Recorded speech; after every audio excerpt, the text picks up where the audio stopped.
Hey, what's up? It's me again. Well, I'm finally making a video after, what, over a week of not making it, or close to a week? Well, first of all, I would like the title of this video to be Hurricane Nicholas so that I'll have some documentation of it. And that has a lot to do with why I've been unable to make videos, because my dad, in addition to there being a Category 1 hurricane, which it was a tropical storm, until a few hours before landfall. And, it was a minimal Category 1 hurricane,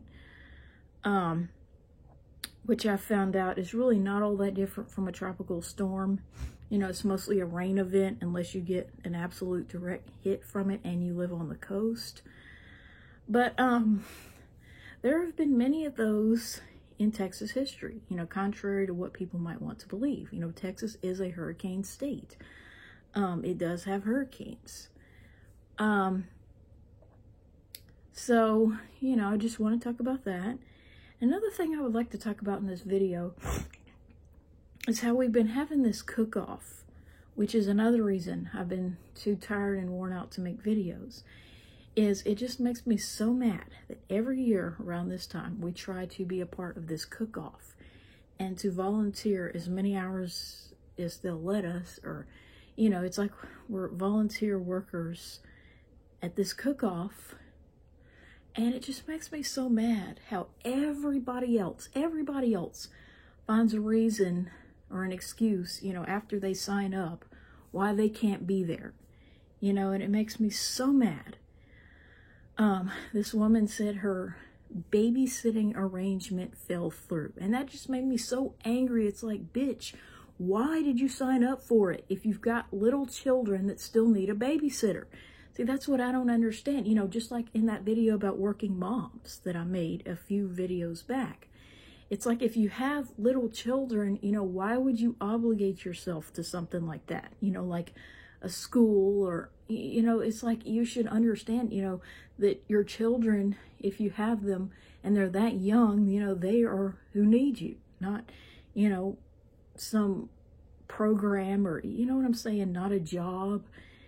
And that's what I mean. The job suffers for the kids as the kids suffer for the job. They're not as good of a teacher, and they're not as good at anything else that they do while their children are little. And I wish they understood that and would just stop, signing up for things that could be done by people who don't have any kids. And, it really makes it hard on the people who don't have young children, because they have to pick up the slack, so to speak.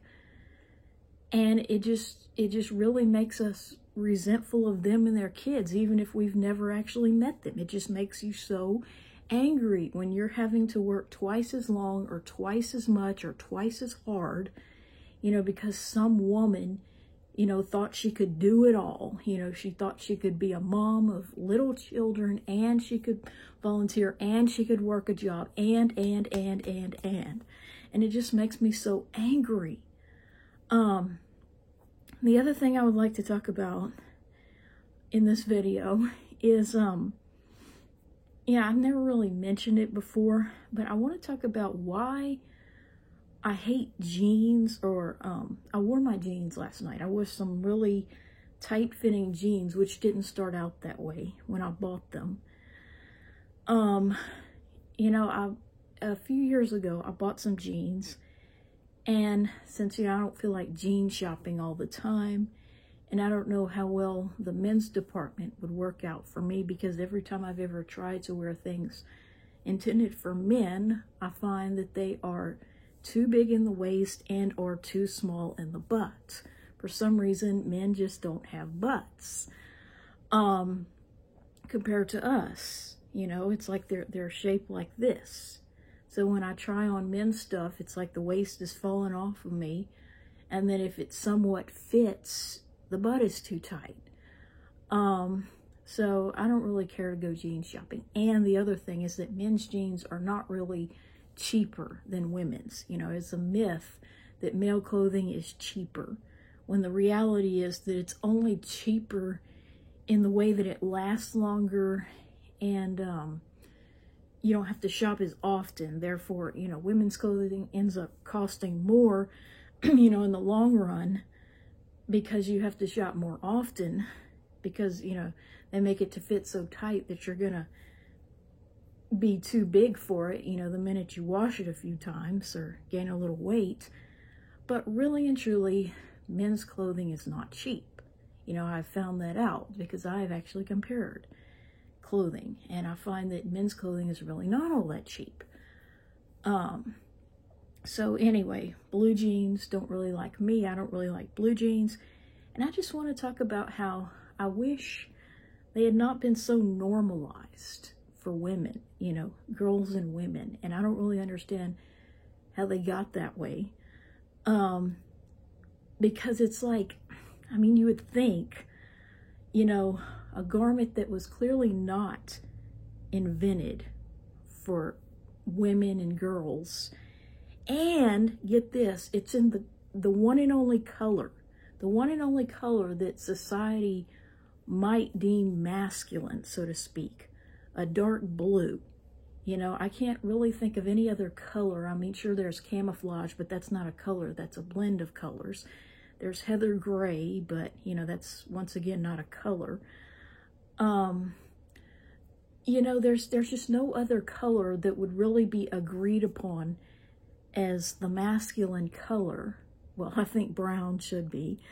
But yet this garment that was invented for minors in the mid-1800s by Levi Strauss, it was clearly not invented for teenage girls to go to high school and compete by seeing who can wear them the tightest or who can look the most like they're painted on, so to speak. It was designed for men so that they would have something to wear in the mines. And, you know, when they did hard manual labor, you know, they needed some tough material that wouldn't be wearing out all the time and would protect them from the elements and be lightweight enough that they wouldn't be too hot. So, you know, it wasn't designed or invented for girls. And also, you know, there was a time when denim overalls were what farmers wore. And, you know, I really just don't understand how, when, or why blue jeans became something that was a staple in every girl and woman's wardrobe. You know, I mean, I highly doubt, or I don't want to see the day, you know, when men would just look to the women's department and say, oh, I think we need to start wearing hot pink skirts or dresses, you know, the most feminine color and a feminine garment like a skirt. You know, I just don't see men doing that. And, you know, I really wish it wouldn't be so normalized, you know, for women to wear blue denim, because I know that the minute I got home after a horribly uncomfortable day, you know, the first thing I wanted to do was put back my loose-fitting capri pants, which that's another thing I'd like to make a video about, is how I hate shorts on both sexes. And I think capris are like the best of both worlds. But, you know, blue jeans, you know, I was just reminded of just how uncomfortable they really are. You know, they're hot, they're tight, and in the wintertime, they're really not all that warm. And I just don't understand, you know, how, you know, blue pants or blue denim became, you know, something that every girl wants to wear or own. You know, I mean, I can understand women wearing pants. You know, I never want to wear a dress. But, you know, why blue denim? You know, a tough material in a masculine color. You know, how in the world is that feminine?